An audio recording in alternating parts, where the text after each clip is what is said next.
Hey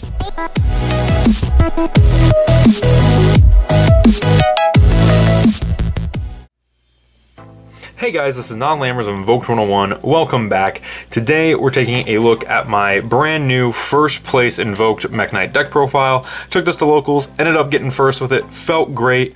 And so that's 2 weeks in a row we've gotten first, one with Subterra Guru Control and one with this. I actually just got back from the UDS Invitational. Me and Garvent and YGO went up there for the side events and stuff. I ended up not playing this. I played Heroes and I did a structure deck tournament. Didn't win either of those, but I got further in my one regional flight than everyone else that went with us did in there too, so felt good. But anyways, with that out of the way, before we get into this deck profile, down in the description there's a link to our Patreon, our Teespring, our Cash App, our Ko-fi, and our Discord. So if you feel like supporting us, those 5 links are all down in the description below. You can check them out. With that said, I'm going to move the spells and traps and the extra deck out of the way. We'll get right into the main deck monsters.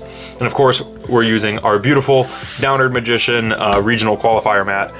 It is awesome. I love this mat so much. Anyway, starting us off, of course, as always, is 3 Alistair Invoker. Cannot play this deck without him, and surprisingly, a shockingly expensive card now, as I learned at the UDS, as everyone was trying to get their hands on Invoke stuff, because it was bought out the other day. So, pretty dope. But yeah, bread and butter of the deck, makes your combos live, does a bunch of stuff, and is actually a 1-card Mekaba. We'll explain in a little bit.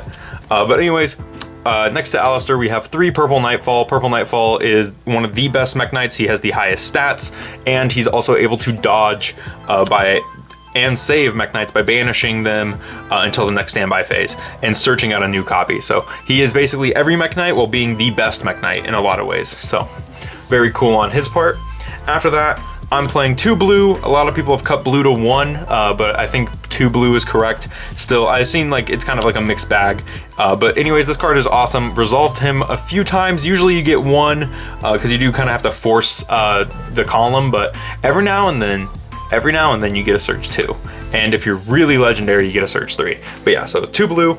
Another one that I play at 2 indigo. I've stuck by 2 indigo since I've built the deck. I think 2 indigo is correct. I don't think there's any way I would play this deck with only 1 unless something happened. I remember someone was complaining. They were like, move Mekk-knight needs to go to 1, and it's like, no, move Mekk-knight is best Mekk-knight. Great guy, definitely helps set up. If you're gonna summon Mekk-knights, this is the first one you summon. Also, 2400, beefy lad, good stats. Next up we have the Garnets, yellow and red, definitely ones that I've sided out before. If it's a back row deck, I side out red. If it's a no back row deck, I side out yellow. Very simple maths right there. But yeah, so there's that. Coming up, some new additions to the main deck. I am playing 2 Gamma Seal, the Sea Turtle Kaiju, and not gonna lie, I didn't see this. Didn't see it once. I sided it out, but I didn't see it, so it ended up not really mattering, but I'm gonna leave it in here, see how it feels. I'm playing this over some other stuff. But yeah, so that's it for the real monsters, as I like to call them. For hand traps, we have 3 Ash Blossom and Joyous Spring, because Ash is awesome and is like one of the best hand traps of the format. It's one of the best generic ones, and in mine and Gara's match at locals, I ended up ashing his Gamma twice, so that was nice. But anyways, after that, we also have 3 Skullmeister. This came up, it was a good card, definitely a good play. Also, 1700 isn't a bad stat line for this guy. He's a dark, so you can make 8, makes your opponent waste graveyard effects, and with all the Shaddoll stuff running around, not a bad play right now, because I did play against Shaddolls. Before I go into the spells and traps, my matchups were against Odd Eyes, and then it was against Gara playing Hero, and then it was against our buddy Gabe, who actually came with us to the UDS today. He was playing a Shaddoll deck, so that was a really fun match. And then finals was against Destiny Hero OTK, so it was like similar to the Hero build, but it was more Destiny Hero focused. And so that was the 4 rounds, and I ended up going undefeated with this build. So. But anyways, that's it for the main deck monsters. Still, I like this. I like Skullmeister over DD Crow. I think I mentioned that in the last deck profile that I like Skullmeister a little bit more, and I ended up finding my 3 copies, so no reason not to play the 3 Skullmeister over the Crow. After that, we have the spells and traps.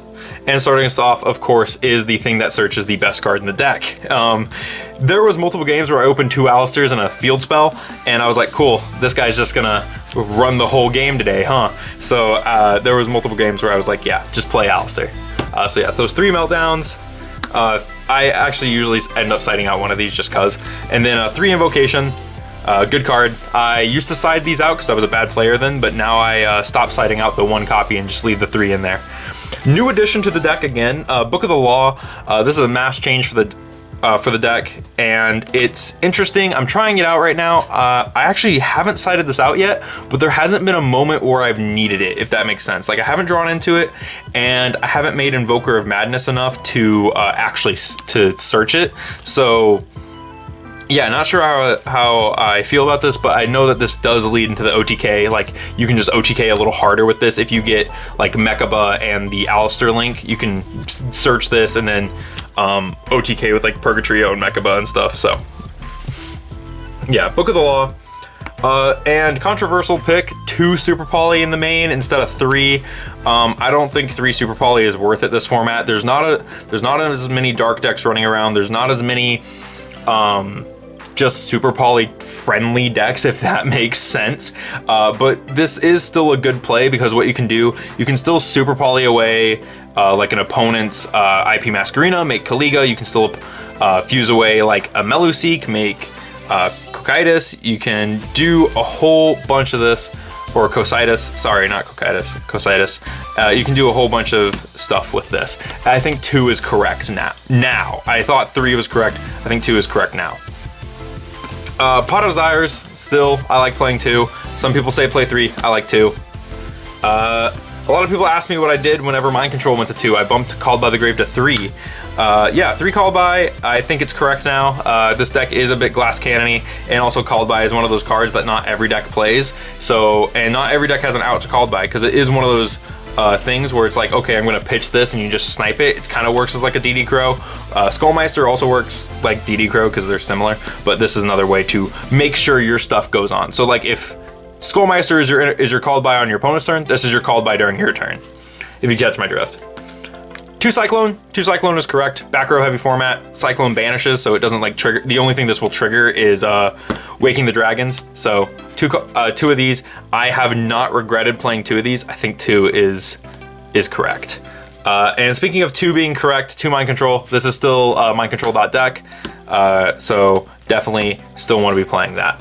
As for our 1-ofs, 1 Succession because it's a power 1-of, and 1 Terraforming because sometimes we don't see the field spell and sometimes we don't see Alistair. So, but sometimes we see this, and that's nice. And for the last hand traps, I'm playing 2 Infinite Impermanents, notably different rarities because these are the ones we have. We actually were going to pick one up at the UDS, but they are expensive. That's it for the main deck. Yeah, I like the spell lineup going forward. You may be asking, what about Instant Fusion? What do you think about Instant Fusion?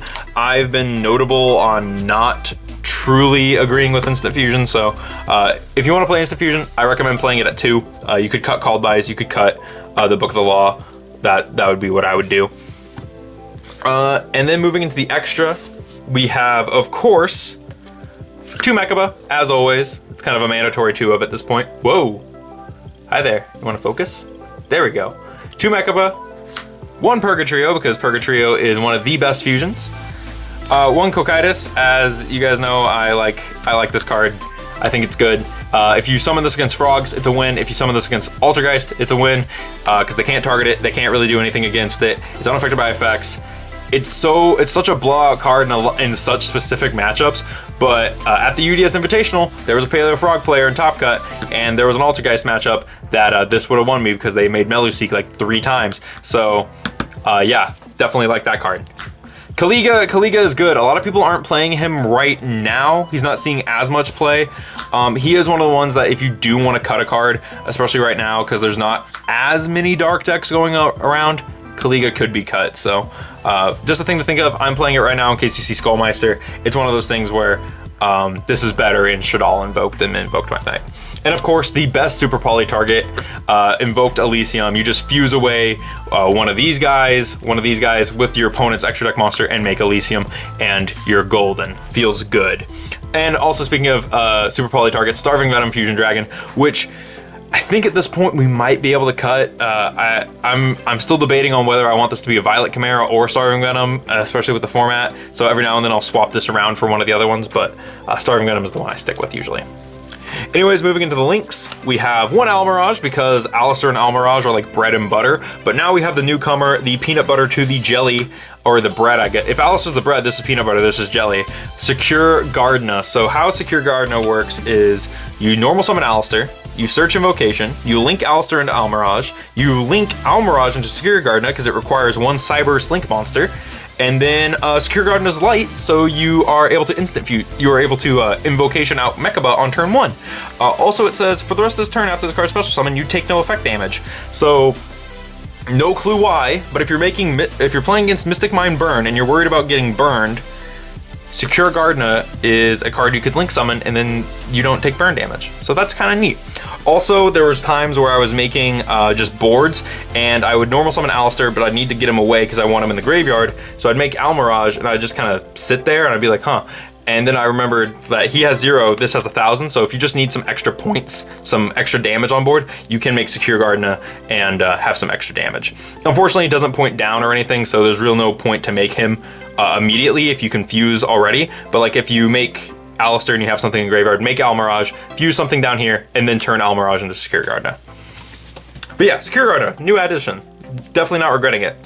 One Alistair, because it's kind of mandatory. This guy, so real talk, last night, when I played my first place version, this wasn't in the deck, this was a Dingirsu, but I've swapped Dingirsu for the Mekk-knight Morningstar because I do think it's a little better, but we'll see how it goes, because Ding is really good, but there's not enough Orcus, and the reason I was playing Ding in the extra was for Orcus, so Mekk-knight has got his place back, because I do like him. One IP, because IP is lit, and I pulled it out of a pack, so no reason not to play it. One Nightmare Unicorn to summon off of the IP. One Blackluster Soldier, Soldier of Chaos, because this card is amazing and the Mekk-knights make it like no tomorrow, and this card's awesome. Real talk. And then one Boral Sword. And I know a lot of people are like, oh, well, Blackluster Soldier is really expensive. If you can't get Blackluster Soldier, honestly, you could play something else over this, like a Nightmare Phoenix. It doesn't have to be Blackluster Soldier. You could play the Mekk-knight Link 3 over this. It's really thing, and it's like Boral Sword's also like, a lot of people have Boral Sword at this point, so there's really no excuse for it. It's been reprinted so many times now. But yeah, you don't have to play IP. IP is one of those cards where I've thought about cutting it. Like, so if you don't have IP and you don't have Unicorn, Nightmare Phoenix and Cerberus, easy switches. But yeah, that's it for the main deck. And the extra, I did have a side. I played 3 Droll Unlock for the Spiral matchup, which didn't happen. I played 2 Artifact Lancia because I'm always scared about banishing. Every time I needed Lancia, I've never had it, so I decided to put 2 Lancia back in my side. So, 2 Scythe. I've explained Scythe before in my previous deck profile, so if you want to see why I play, if you want to know why I play 2 Scythe instead of just the one, watch my other one. And then 3 Sanctum because it summons Scythe. 3 Evenly, because it outs full back row Ultrageist. 1 Cyclone to finish out the playset in the main, and 1 Super Poly to finish out the playset in the main. Because sometimes you want to see Super Poly that badly. And with that, that's my side deck for this deck. If you want to know, this is actually what I would take to events. This is because what happens is Evenly Matched is good for going second, even though they're not going to make you go second, and Sanctum and Lancia are also good for like going first and second. You can just hold on to them. But yeah, Sanctum is their main going first card. So there we go. That's it for the deck. I hope you guys like this. I know a lot of you guys were asking for an updated Invoked Mekk-knight profile after the ban list. So this is what I've come up with. This is what I will be playing. I'm comfortable with this. I think that this is a good evolution to my Invoked Mekk-knight deck. I still think that Instant Fusion isn't super optimal. And you may be wondering, what about Cross Sheep? What do you think about Cross Sheep? The only level 4 in your deck is Alistair. That's not gonna matter. I mean, like, you do have Skullmeister, so like you do have these two, but there's not gonna be a moment when you want Skullmeister and Alistair on this board at the same time because you're not playing any rank 4s. There's no room for it in the extra. Unless you like cut Kaliga. I guess Kaliga's a level 4, ain't he? But yeah, anyways, with that said, thank you guys for watching. And like I said, down in the description, there's a link to our Patreon, our Teespring, our Ko-fi, our Cash App, and our Discord. So if you feel like checking out any of those links, all down in the description for you. Thank you for watching, and I'll see you in the next video.